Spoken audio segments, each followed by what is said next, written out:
If a huge war broke out and I had the option between picking a green-skinned assassin, a guy who frowns upon wearing shirts, or a giant tree to protect me from all the dangers lurking around me, I'd probably still pick the raccoon. And with that, here's my review for Guardians of the Galaxy.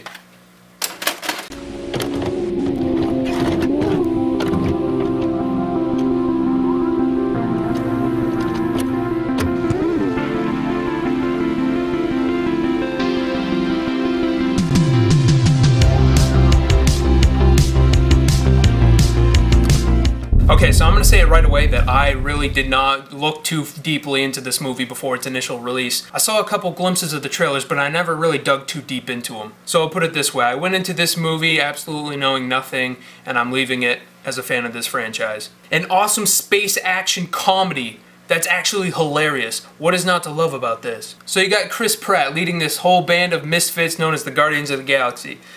And man, is he awesome. He's still kind of trapped in the 80s. He's always listening to his Walkman and making Kevin Bacon Footloose references. So then something happens. We got this artifact and we have to protect it before somebody evil and treacherous steals it from us. And now we must form this dynamic team to stop it from all happening. I gotta say, the first act of this movie really kind of reminded me of an intro to a Mass Effect game. It doesn't really matter which one, because in every single Mass Effect game, you're pretty much assembling this team of awesome casts of characters. You have Zoe Saldana in this movie, and she kind of plays Chris Pratt's right-hand woman. And now that I think of it, I haven't really seen Zoe in a movie that hasn't been sci-fi, like another blockbuster, since I think Out of the Furnace. She's just like born to be in these roles, I guess. And then you have who I thought would be the weakest member of the cast in this movie, seeing how I've never seen this guy before. He seriously had some of the funniest lines in this whole movie. Then you got the giant tree voiced by Vin Diesel himself, who I would have never realized it was. Thank you, credits. Oh, and did I mention that there's a bazooka-wielding raccoon in this movie? Yeah, definitely a scene stealer. Everything about this movie just works so well together. The cast, they had so much chemistry, even though Vin Diesel only said one line in the entire movie. I am Groot. Even then, him and the rest of the cast, they just felt so organic. At first, I was a little bit worried that the comedy in this movie would kind of drag away the darker undertones that was being propelled throughout the whole thing.